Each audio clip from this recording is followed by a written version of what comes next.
Hello everyone and welcome back to another video. So today we have got probably the most interesting video in a good bit of time, or at least the most interesting topic. I mean, sure, I could totally cock up the video and make it really damn boring. But yes, it's about the Q&A that recently happened. It was delayed for a week due to the flying announcement, but finally Lore and Ian Hazakostas, aka Watcher, one of the lead designers for World of Warcraft, they sat down and they answered a bunch of questions.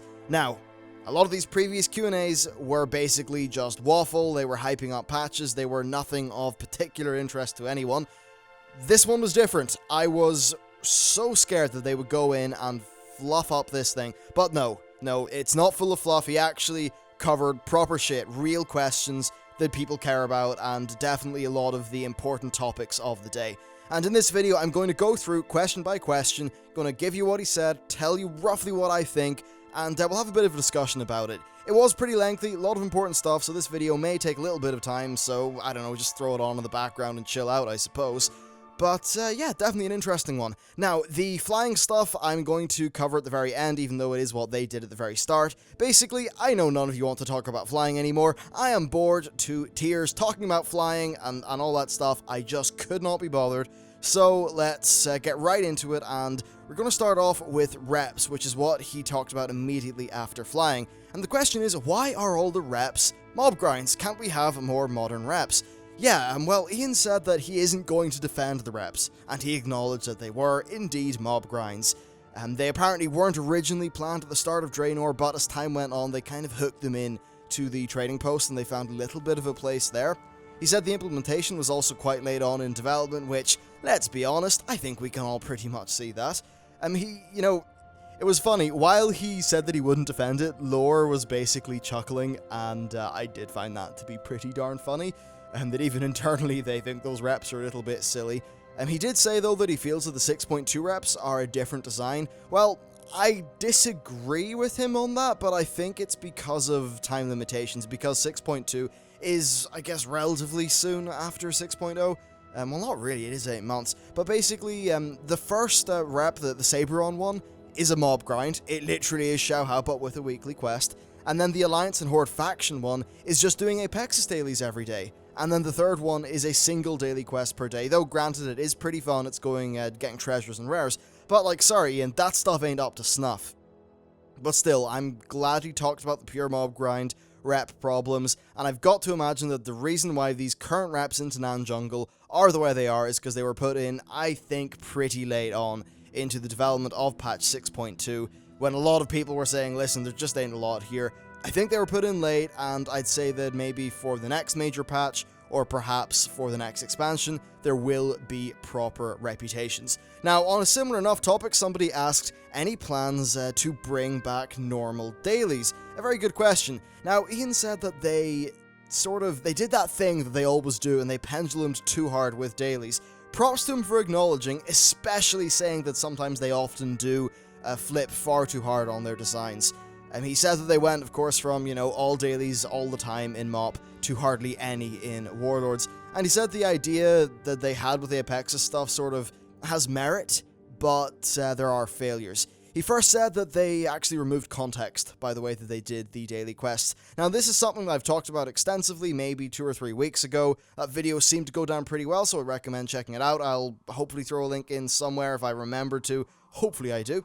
And he also said that the Apexis crystals, and this is one of the other reasons why those missions weren't that good, like, the crystals weren't that useful, right? You did a couple of missions, you realize your dungeon gear, this is what he said, is as good as the Apexis stuff, and that the raid level Apexis is super expensive, so you just don't bother doing the missions. And it's great that he, flat out said that they were failings on their part.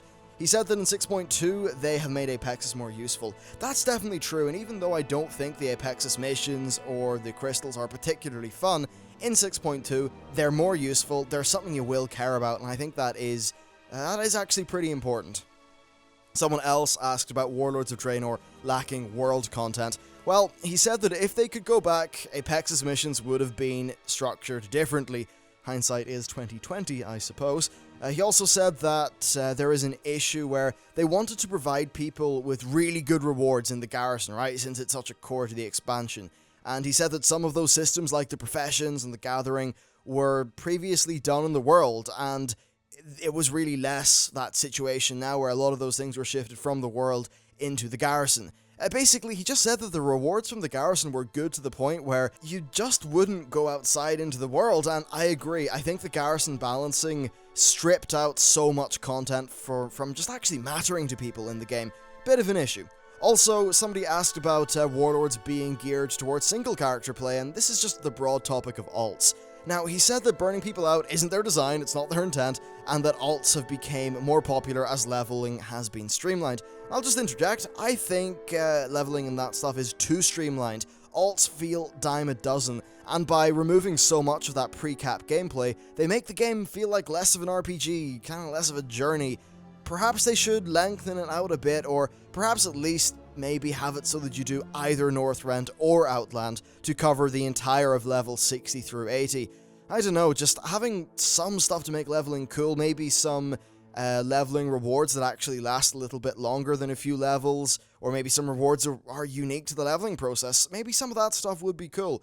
I'm not 100% sure, I just wish that progression felt like more of a role-playing game, as opposed to rush to max level, because they've put themselves in a bit of a strange position with stuff being so much based on max level. Anyway, back to Ian. He talked a bit about how people used to roll alts to play a different class, whereas now what's happened is a lot of people roll alts to get more garrisons to support their main with gold and items, and he said that they're actually looking into having some account-wide diminishing returns on gold missions. He admitted that it is a nerf, and he said that right now those gold missions in the Garrison are too powerful, and they make people feel like they need to log in a lot. And Laura even admitted that like he logs in all the time just to do gold stuff and alts, and I mean I do too. It makes like 1,000 gold per day per character, and that's absolutely crazy. That's just too much. I think account-wide diminishing returns is a bit of a messy way to do it, but it's a sort of good way in some aspects, because you still want the rewards for a single character to be great, you just don't want it so that it expands at such a crazy level. Next, there was a question about Garrisons. Somebody asked, have you learned about what didn't work with Garrisons and why people didn't leave them? Now, Ian said that most of the past question did tie into this, but basically the Garrisons often were the path of least resistance, and they did like how the Garrison allowed people to hop in for a few minutes before work, but they think it's less good when you log in for a few hours and you find that doing something that's designed for a few minutes of gameplay, i.e. the Garrison, is actually the best way to do things. Therefore, there's never a reason to actually go out into the world and do the stuff that's designed for a kind of longer play session. He said that it's one of the risks of the route that they went with, and moving on from 6.2, they're shifting things back into the world, and that definitely is true. The Apexis gear is 695, which is pretty good, and in general, there are more reasons to actually be out in the world. Now, I was really happy that he went on to talk about the Garrison raid missions. Basically, he thinks that getting gear above your current raid level caused problems, and he said that if you're in, say, a guild, and I even had this, where you're clearing normal for a good while, and then you move on to heroic, you'd actually be starting with like 7 bits of heroic gear, and you wouldn't really need that much of it. Hell, in our guild, like our shaman and raid leader, he just got his mythic Blackhand trinket, which is supposed to be an exciting thing that he now doesn't need from heroic Blackhand, which we're progressing on. Well, that's if we can even get a raid night together, because the attendance raid boss, yay. But yeah, so there's that, and basically he actually said, quote, TLDR, Garrison rewards were too much and they are reeling them back in, sort of end quote. Well, paraphrase. And again, Lore said that most of his alts are currently in raid gear from their Garrisons, and for me it's the exact same, bar my Resto Druid. Some of that Garrison gear is just super powerful, and it's nice to see Ian admit to so many of the issues of Warlords of Draenor, and honestly, a lot of them are a lot of the issues that I feel like I was pointing out and talking about, and that's not saying that I was coming to these conclusions any earlier or anything like that than any of these people. It's just that this is the first chance that he's actually had to talk about this. But I just, personally anyway, I think it's good that perhaps on some topics we are on the same page, and maybe that gives me a little bit of hope moving into perhaps the next expansion or the next major content patch. Also, there was a question, this is something we don't agree on, somebody said about criticism of the point-click-wait Garrison gameplay, and they asked if the shipyard's really that much different. So he said that the shipyard is more condensed, and the players have already mined out the follower system, and that's why they're not adding in more item levels to the Garrison followers, so you won't have to grind them past 675. Ian did say that the shipyard missions are longer and you've got less boats to manage, and there's also going to be less kind of 30 to 60 minute missions where it's a bit grindy, and that's definitely a good thing. Now, he did go on to say that the actual gameplay isn't that bad and it's about striking a balance. I disagree with that statement. I think it's terrible gameplay. It's hardly even gameplay. We spend all day, for many of us anyway, at our jobs, interacting with bespoke user interfaces and things like that. Do we really need the same here? I mean, if I'm working in code, I'm in Visual Studio, maybe I'm in Unity, which I'm trying to do a bit now for the other business. Then I'm, using Audacity, I'm using Premiere Pro, I'm using Photoshop, I'm uploading things to YouTube, I'm clicking buttons and hitting things all the time. Well, when I go into World of Warcraft, I'd rather be running around the world than looking at a user interface menu thingy and clicking on things. It's just not the gameplay that I think a lot of people crave from a game that they sit down to play in their free time. Anyway, moving on, somebody asked, will future expansions have garrisons? Now, Ian said that the Garrison is tied to Draenor, and while they may bring elements back to Azeroth, garrisons are going to be a Draenor-only thing, but still some of the core ideas can be carried forward. He said that it would almost certainly not take the same form and that a lot of lessons have been learned. I totally agree. If they were doing a South Seas expansion where you maybe had a boat, I think it would be totally cool to have some tiny little garrison-y things on your boat so it's your own cool customizable boat. Though please, more customization features that are actually cosmetic. That would be great. Still, it was really nice to hear that, and by him saying, taking things back to Azeroth, that's sort of confirming that the next expansion will be back in Azeroth, but honestly, we kind of knew that anyway. It's not really much of a crazy bit of knowledge. Let's move on to the next question, and this is a very interesting one to me. There has been a massive decline in raid guilds. Do you feel that changing the raid paradigm was a good idea? Excellent question. He actually said that he didn't really agree with the idea of it being a massive decline, and that always a few big name guilds will come and go, and that overall they are satisfied with the raid paradigm shift with flexible, normal, and heroic mode. For me, it's a bit of a double-barreled one, honestly. I think that it's been really good for normal and heroic, and I think it's been really good for the 25 mythic players. The people who kind of didn't really do too well in some ways of that system were actually the raider sort of group that I fall into, where it was 10 heroic. Well, we were 10 normal raiders, and then we push up to 10 heroic, because of course mythic didn't exist back then. Now, the plus side that my raid team has got is it's flexible now when we're doing our heroic or normal or whatever. Yeah, heroic? Yeah, heroic. When we're doing our heroic raids, it's flexible. There's no real roster issues there unless it's obviously sub 10 people, but we would always kind of scratch into, back when, what's heroic now was normal, we would always scratch into heroic mode. And that can't really happen now because Mythic is a fixed size. So that's a bit of a strange issue. Now, he did say that the Mythic encounters are better tuned, they allow for better competition because of the better tuning, and they also can do way better mechanics.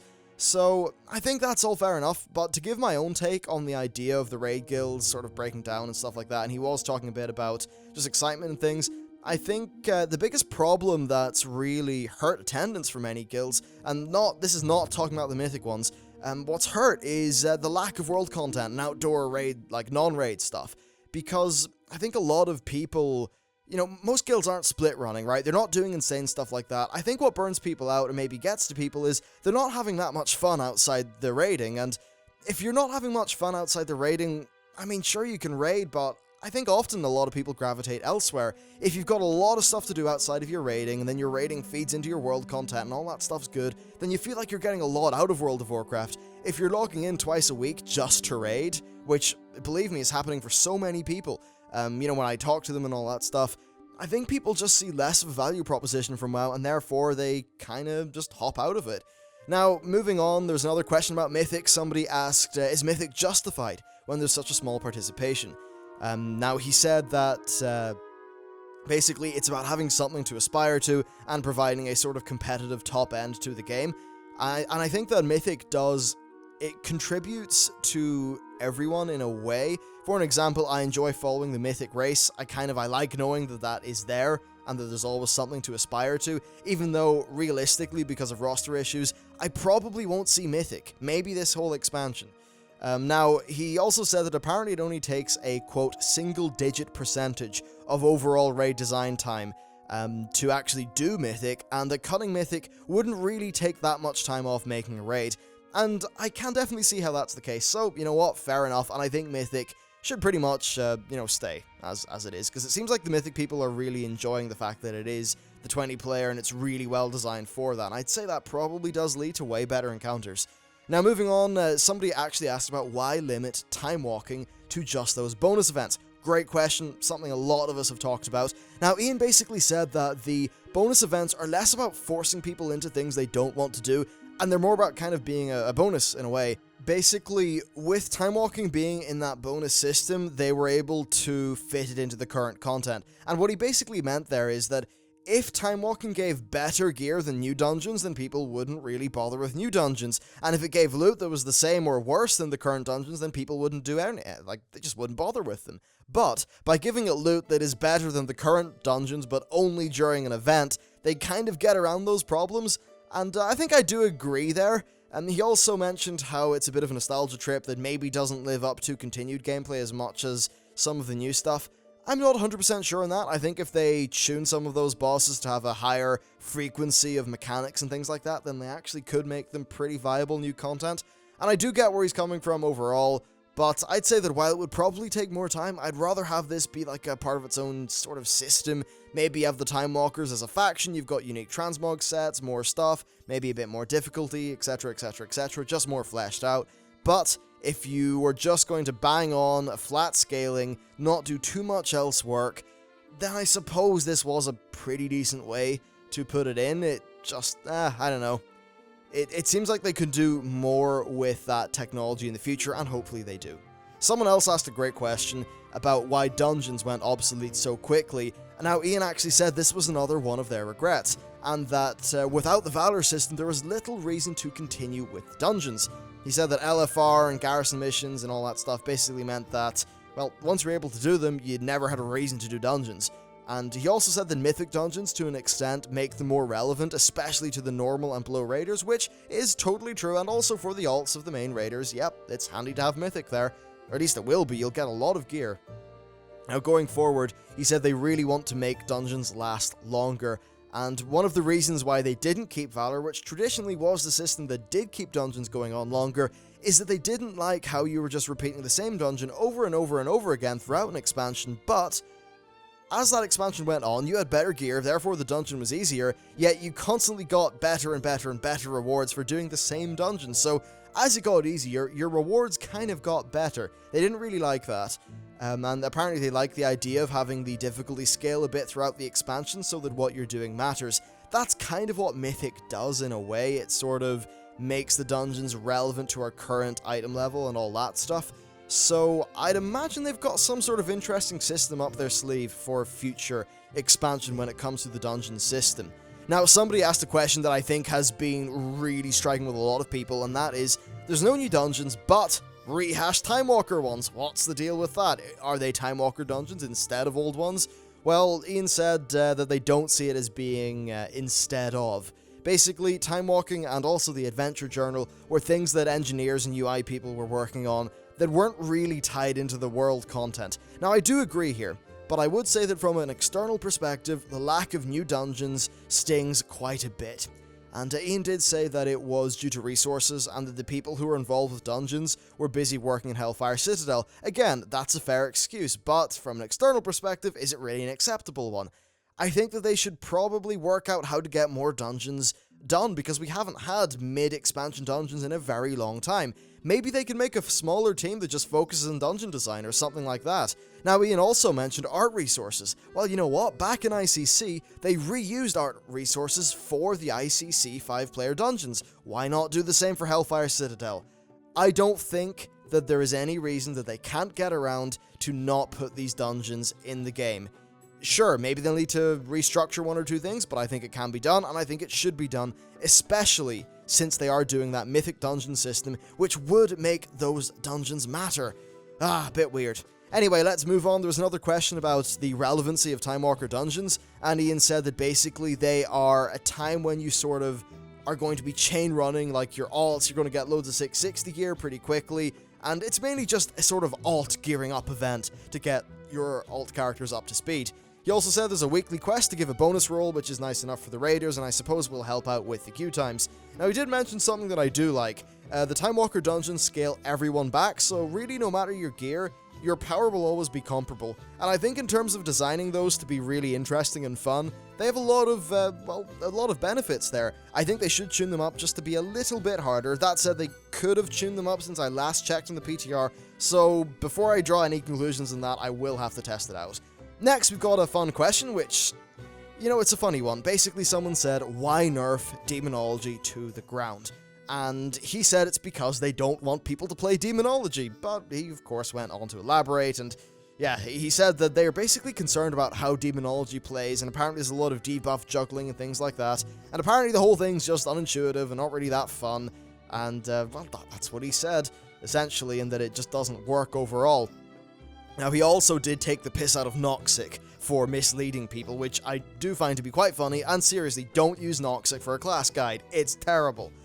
Anyway, so he said that basically the overall reason why they're going to be weaker than the other two is because they don't think it's a well-designed spec. They're not going to redesign it in 6.2 because they don't want to do full class redesigns during content patches, but in a future expansion, I'd imagine the next one, Demonology will be getting a look at, which I'd say is, look, fair enough, and I don't play a Warlock, so I can't speak to this issue much, but if they truly think that the gameplay of the Demonology Warlock is bad, even if, you know, a select group of people do like it, if they think that on the majority it is that bad that they want to slightly de-incentivize using it, then I suppose fair enough. All I'd say is, don't make the nerf insane, maybe make another spec a few % better, but nothing insane. I'd say just a bit of a nudge more than anything. Now, moving on to another question, somebody asked, and this is, again, a question that I think a lot of people care about, which just speaks to how they didn't go ridiculous when it came to screening out questions. Somebody said, do you feel the ability pruning went too far? And Ian said that, well, he said in some cases they didn't go far enough, giving shamans as an example. And to be fair, looking at my shaman, yeah, its hotbars are just full of everything, and maybe a few things could be rolled into other buttons and cleaned up there. I actually do think that. And he also did say that there are some classes where they perhaps pruned something that they shouldn't have. Now, he also went on to talk about rotations, and he said they're not supposed to be super engaging when fighting a target, because, well, they'd be sort of just like Dance Dance Revolution then, which is a fair enough point, and their goal is the rotations are supposed to be interesting while you're fighting a boss and while you're doing a mechanic, because essentially overburdening players with rotations would maybe leave them in a space that's bad for the average player in a raid encounter. I agree and I disagree. I think some classes feel a bit gutted. I wish my hunter had more going on, and I know many other people playing many other classes feel roughly the same. Now, what he did say, which I think I really agree with, is that a lot of classes are falling short on their class fantasy, and by the way, when he said that, he really seemed to mean it, and he said specifically on the visual front. So, yeah, I think he mentioned the rogues as well, and just in general class animation, spell effects, things like that, they could do a lot better. But it definitely seemed like they want to fix up the animations for classes to really make a rogue feel like a rogue or a warrior feel like a warrior. So hopefully they do that, and maybe that'll happen, and hopefully those new class models, or character models, will allow them to have a bit more flexibility when it comes to stuff like that. Next, we have a question about healing, and basically throughput healing versus absorb healing. Now, he thinks that tuning back the absorbs has been successful in comparison to MOP, but that the overall niche of absorbs should be scaled back. Basically, he said that often right now you feel like you need to have a disc priest in your raid comp, and if you have only one priest, then it probably should be a disc priest. Interesting enough, I suppose, and he did mention that, and this is something that I do find to at least make sense in my head, he said the disc takes fun away from other healers by denying them from their gameplay, and, you know, a lot of healers enjoy healing other characters, so when that character's got an absorb shield, it means the other healers don't really have a bar to heal. I think that was a great point that he made, and yeah, that feels about right in my head. That said though, I do enjoy healing on my druid quite a bit. I think it's a pretty unique and fun niche on the druids, so I don't know, I like resto, but maybe there's a problem with the priests. Next, on the topic of professions, yes, somebody asked basically about professions being less interesting, and he said they kind of covered it already, but basically Garrisons constrained professions is what Ian said, especially with having to deal with how the work orders limited you. I just can't agree with this enough. And he also said that it took away from the fantasy of you actually being a crafter.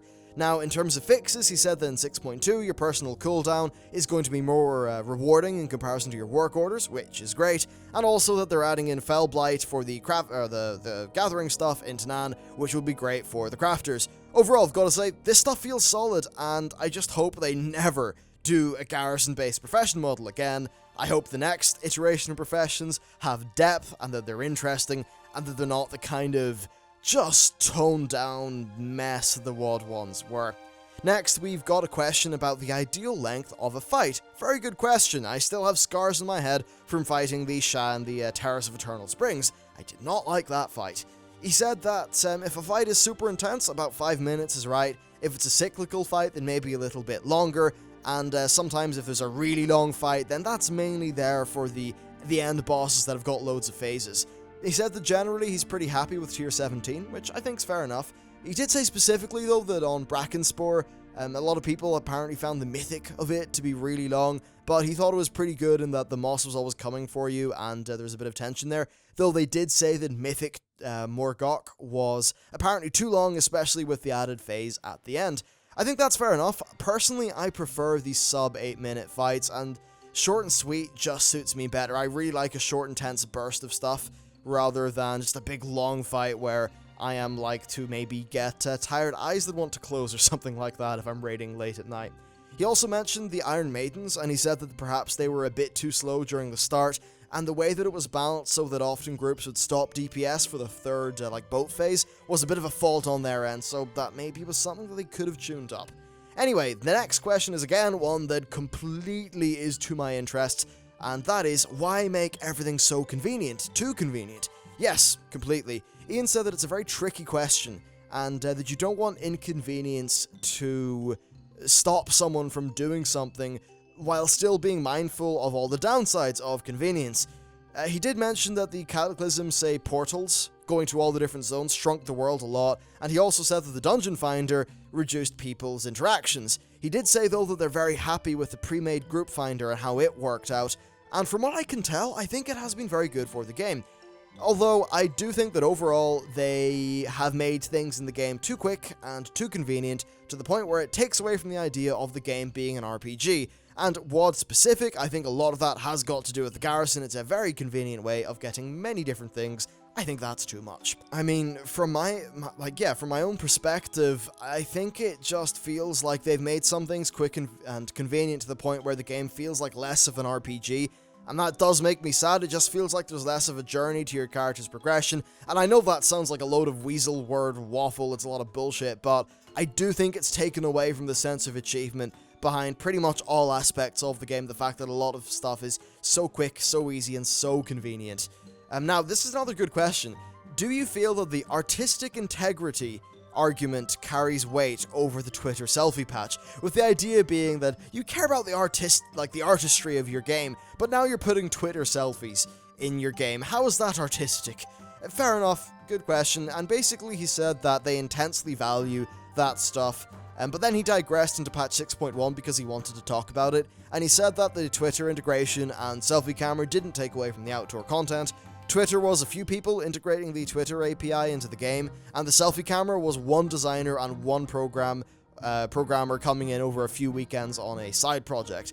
Fair enough, I suppose. He did say that in things like the selfie camera and all that, there is a bit of, the creativity, there's passion there, because those people were doing it because it was a fun side project that really interested them, and I do think that's fair enough, but I think what you sometimes have to ask for a little feature like that is, does it fit in the world of Warcraft? I just don't think that taking selfies fits in the world of Warcraft. Look at the Warlords of Draenor trailer. Does that scream Twitters and selfies to you? No, I don't really think it does. Yeah, but I do like this idea of the sort of artistic integrity argument, though I suppose, yeah, I can see that some of those more whimsical things in the game that are just random little lulzy things, they do take away a little bit from the World of Warcraft and the feeling that, say, Warcraft 3 would have really given off to me anyway, and also things like Wrath. Now, he did say that patch 6.1 was extremely light on content, and that they probably should have called it 6.0.5. I think that's fair enough, and he also said that its development was during the post-Warlords of Draenor crunch time where a lot of staff go on a vacation and there wasn't really much time to develop it. And I think that's very indicative of the rushed state of Warlords of Draenor. In Pandaria, right, I'm almost certain that the likes of patch 5.1 were in a very good state before the game even shipped. It came out so quickly after, and even 5.2 came out pretty quickly after that. It just doesn't seem like they had the pre-launch time to pre-prepare anything with Warlords of Draenor, because they had to rush that expansion out. It seems to have had so many development problems. So yeah, I definitely can see how 6.1 ended up being what it was. It's not an excuse, but it's nice to see Ian actually acknowledge that, yeah, it was very light on the world content. And yeah, it's just nice hearing a bit of honesty there, honestly. That's really good to see. Next, we've got a question about the sets. Yes, why the tier 18 PvE and PvP sets are recolors. Now, Ian said that in MoP, the only thing that differentiated people was the color of their armor, and that knowing people wasn't really an easy thing to do, because you had to learn a bit of a color code. Now, he said that they wanted to move into a world where you had one set of armor which was for average accomplishment, one that was for normal accomplishment, and one that was extreme accomplishment, and that is across both PvP and PvE. So that's the idea of having LFR gear, then normal/heroic gear, and then at the very top end, the mythic gear. I think that's a fair enough idea, and really, when it comes down to this, and that's actually the Burning Crusade model a bit as well, but I think that people's concerns and why this question came up is because the tier 18 sets themselves, I don't think they're really that amazing in many cases, and I think a lot of other people would agree with me there, and that's definitely led to some criticisms when it comes to that. Now, don't worry, we're nearly done. We've got one or two more questions, and then we get to talk about flying. Haha, fun. Yes, now, but this one, ooh, this is close to me. Right, why are there no agility weapons from Archimonde? Agility classes don't get 735 weapons. Absolutely right. Whoever the hell asked that, you're a bloody sir, and I agree. So, he said the vast majority of players won't ever get 735 weapons. That's Mythic, by the way. Mythic Archimonde. But he did realize that's not really a proper answer, and he said that through Highmaul and Hellfire, or through Highmaul and Blackrock Foundry, having a single flat item level within each raid, but also having increasing boss difficulty, meant that later kills became less rewarding, and that if a guild maybe kills Blast Furnace at week 10, they're going to be disenchanting loads of things, and sometimes people would even skip bosses like, say, Margok. You'd skip his heroic and just move right on to Blackrock Foundry. And now, I'd also argue that the gear that you get from bosses that you haven't killed by the Garrison, big thing there. For an example, my Enhancement Shaman, he was doing, we're doing Blackhand, right? Well, he's already got his mythic trinket from that, even though we're a heroic raiding guild still progressing in Blackhand. I think that kills some of the excitement there. Now, also, he talked about the ramping up item levels and how it's their answer to that. Moving on, Ian said that having a complete set of gear within each tier would lead to less interesting itemization, somehow, which is weird. And what he went on to say was that with Archimonde having 5 item levels more on his gear than past bosses, they didn't really want to feel like Archimonde must have a weapon for every single class. Now, he also talked about there being a progression between multiple difficulties, and that people who would kill normal Archimonde would likely start, progressing on the first few bosses of Heroic, and therefore the people who don't have their weapons covered by, say, normal Archimonde would get them from the first few bosses in Heroic, Hellfire Citadel. Specifically, though, for the agility users, he said that the problem with agility not having a 735 best in slot is only really in existence after Archimonde has been killed and you're on farm, so it doesn't really matter that much. I disagree here. This is a bit personal, but I think it covers quite a few people. I'm a hunter in a heroic raiding guild.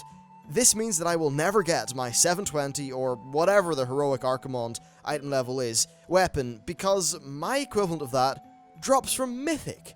Right, and the other people in my guild are going to get Archimonde weapons from Heroic, but agility users will need to jump into Mythic. Now, this, for the traditionally 10-player Heroic Mythic, Heroic raiding guilds from, say, back in MoP and previous expansions, it means that, those agility users, we're not going to get into Mythic because we often don't have the roster for things like that.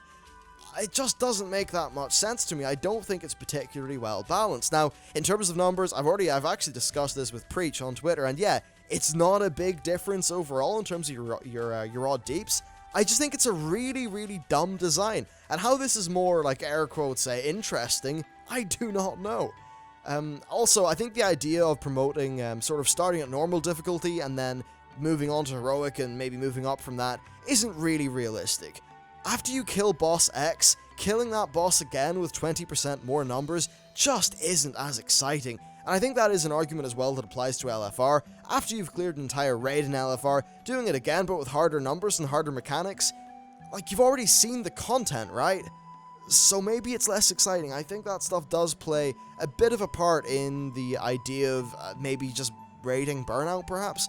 Anyway, let's move on to some other things, and this is specifically about flying, and I will cover just one or two closing points after this. I'll try to get through it quickly. So, why is flying coming in 6.2.x? Well, the reason why is because they wanted to do some bug fixing, mainly to do with collision and quest flow issues. And basically, they said that when they made the decision not to fly, a lot of those bugs went way down the priority list, but they ended up with this case where they either delay 6.2 and ship it with the fixed bugs, or they ship 6.2 now and then do a mini patch when the bugs are fixed. I think they've definitely chosen the right thing here, because delaying 6.2 for the sake of flying, in my opinion, absolutely not worth it. Someone also asked how long the grinds will take and can they be done at once. Ian said about 3 weeks. Now, from my experience, you will be able to do them a little bit quicker if you do all of the possible things, including maybe being a human, doing the trading post, and there's these rep token things that drop off rares in a Garrison mission. He said that their goal, though, wasn't to make it last months and super tedious. Well. I would argue that doing 3 Apexis missions per day, pretty tedious for 3 weeks. Pretty tedious. Yeah, I don't know. I get that they're trying to make these reps better, but I just think they needed more time to flesh them out, and they came in late in the PTR. So at this stage, not a great deal they can do. Now, someone also asked if the way that they're doing flight unlocks with the Draenor Pathfinder achievement is the model going forward, and Ian said that yes, it is a blueprint for how flying could work in future expansions. And I do agree, though I hope the flight comes in a future patch rather than being available right after launch. I don't really want it to be the case that after a month of an expansion's launch, everyone is then in the sky. No, I think that, say, it should be 6 months of on the ground, and then you can unlock flying. I think that might be a better way of doing it, because fundamentally, I am pro no flying. A lot of people seem to have forgotten this over the last while. I like the idea of no flying, I just think that it should come later on when that's not the most bleeding edge content. Now also, someone asked, why was there a change of heart when it came to the flying issue? And Ian said that it was a very hard decision for the team, which I'd imagine it was, and he said that internally people on both sides were very, were debating about it, and they also heard community stuff, but when 6.2 was about to be shipping pretty soon, they had to decide, and the majority of the team ended up saying no flying. But after community feedback and then further internal debate from team members, they decided, no, actually, we're going to do it this way.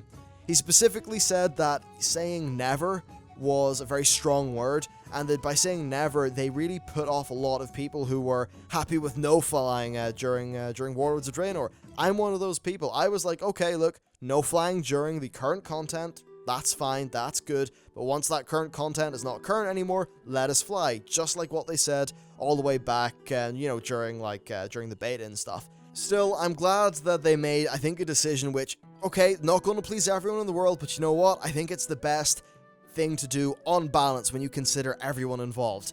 And that's it for the video. Holy shit, that was like 38 minutes. I have not done something that long in a very long time, but I think for a topic like this, it was worth just properly having a chat about it. And maybe if you had an hour to kill and something to, I don't know, listen to while you were doing your Garrison missive so you can get your Dread Talon mount a little bit quicker. I know some people are doing that. You cheeky bastards. Yep, if you wanted something to do during that, then I suppose that's what this video could be. But, I just felt like doing something that wasn't the usual sort of 10 minutes, and just talking about everything, covering the whole situation. And, hell, it's probably going to last a little bit longer, because I want to talk quickly in general about what this interview was, and how I'm actually very, very happy with it. I was so worried that this would be a load of bullshit, and it really wasn't. I mean, what I would say here is a lot of this, through a lot of this, he acknowledged problems with the game, but he didn't necessarily talk about how it's being fixed in the content we're going to get. So with Apexis Dailies, he talked about how they weren't really that good, how they removed context and all that stuff, but what are we getting in patch 6.2? We are getting a zone full of Apexis Dailies in which you will be doing 3 a day. They give you your first initial one, and then when you go back, there's a guy who says, hey, go do 2 more, and I'll give you like 1,000 Apexis crystals. And then doing each one of those gives you 800, and then turning in the quest to do both of them gives you 1,000. So loads of rewards, loads of crystals, but it's still Apexis Dailies. I don't like him. I don't think that many people like him. And yeah, it's... Look, I think with patch 6.2, I think it's a bit of a dud, honestly, and when it comes to my video, which will probably be this week or next, because the patch is almost definitely coming out on the 23rd of June, because that's when Final Fantasy comes out, and also the first, they leaked, accidentally said that the first Timewalking weekend is going to be the 23rd, or the 26th to 29th of June, which pretty much says, well, the patch is out by then. But yeah, I don't think it's a great patch. I think the content's really weak of Tanan Jungle. I think Mythic Dungeons, yeah, it's great that content matters, and you know what? I could do more of those starter WoD dungeons because there was never a reason for me to do many of them in the first place. And with Timewalking, again, I like the idea of that feature. I think it should be harder. I think it should be more interesting, but, you know, in terms of super new shinies, it's pretty weak. And a lot of the lessons that they've learned here, I think we're really not going to see until the Farallon patch, if that exists, and if Warlords of Draenor, you know, if Hellfire Citadel is the final raid tier, which, by the way, everything points to it not being the final raid tier, but if that is the case, then the next expansion is probably where we're going to see a lot of this change, and let's just say, I've heard murmurings that there are very, very big internal design discussions about how 7.0 is going to be different, stuff. But yeah, apparently 7.0 going to be very different in terms of designs, and perhaps they've... look, they saw that 3 million people left their game, and a lot of the community have said, well, look, they gained 3 and a bit million, and then they lost it. What's up with that? Well, do you know what that says? That says 3 million people came in and then thought, wow, fuck this, and left. I'm sorry, but that's not... Yeah, you can spin that to not sound as bad, but fundamentally, it's a bad number, right? And I think that has scared the bejesus into them. I think they are shivering in their boots, or at least they were, and now they've came up with some sort of plan, which we're not going to see for a while. You know, it's no secret that a lot of the time they're working at stuff that won't even appear for a year's time. And right now, I think they have got a lot of their team hard at work in the next expansion. Why do I think there are no dungeons in patch 6.2? I think that's because they're making the dungeons of the next expansion, or at least doing the design work for it. I think that's the real reason. Yeah, basically, a lot of stuff, a lot of the fixes to these current problems, I'd say we're going to see a good bit in the future. And what 6.2, what it is, it's more of the same as 6.0, but it's better, in that the stuff that's in 6.2 actually does matter. I don't think it's the best content, but at least the content that's there actually does matter. And I think that's very good, especially if you're someone who maybe wants to level up an alt. I remember back in the Timeless Isle, I had a good experience where I'd roll up a new alt, I'd go into the Timeless Isle, I was fighting rares that were in my crappy gear. They were pretty tricky, or not tricky, but you had to pay attention, right? You couldn't stand on all the mechanics, and through that, I learned a decent bit about quite a few classes. And I think some of that similar gameplay and those similar feelings will actually happen in Tanan Jungle, so there are a lot of pluses of 6.2. I just think that a lot of the really good stuff that he talked about here, you know, we'll really see the benefits of that in the future, and hopefully they're able to just stay the tide and actually last until then, so we can really see whatever, hopefully, good stuff they're working on. I know I may be taking a slightly idealistic outlook in that, but, you know what, I do think that he understands the main problems after seeing this Q&A. I think the guy gets it. And if he gets it, well, he is speaking for the whole team, and I think internally or not the whole team, but, you know, he's speaking for officially the WoW team, right? I think they get it. I think they maybe get it, and we're just going to have to wait and see, because obviously, words don't really mean that much in comparison to actions, so, I mean, if the next expansion is nothing but Apexis missions, we'll know that everything he said was just bullshit, but I'd say more likely than not, we're going to get some more traditional reps, and we're not going to have Apexis missions. Or if we do have Apexis missions, they will be a part of a different system, which is different to a daily quest system, and I think we won't repeat the same Garrison problems. Because, like, already in patch 6.2, we're seeing that the Garrison gear that you get from the raid missions is as good as the gear that you're currently getting in your normal raid. So, it's not above. So if you're raiding Heroic, I don't think you're getting Mythic gear from your Garrison shipyard. And that's very good. That's a step in the right direction. We're seeing lots of good steps in the right direction, but there are more mitigating fundamental problems that I think they just haven't been able to fix in time for 6.2 because of the weird time constraints and stuff surrounding WoD. But yeah, look, overall, I think this was a very positive interview. I'm extremely happy with how it turned out. I was scared it wouldn't go well, and I was... I don't know, it would have been... The fallout would have been immense if this interview was a dud, but he did well. Now, there is one other thing. Laura and Ian both said that they would try to get to other questions on the forum, so hopefully we will have some really interesting follow-up from them. But I think I've now wasted... How much of your life have I wasted? I've wasted about 45 minutes, coming up to 45-30 of your life. Sorry about that. You've got no way of getting it back. There's not really a refund policy for time, so just gonna have to deal with it. But I hope that whatever you were doing while you were listening to this was at least mildly interesting. So thank you very much for watching the video. Let me know what you thought about this Q&A. If you've watched it or if you just, know what he said from this video, which, by the way, did cover everything he said, so you're golden if you got this far. But let me know what you think about the game in general, what sort of questions you would have, and yeah, all that stuff's interesting. But anyway, that's it for me. Thank you very much for watching, and I will see you next time.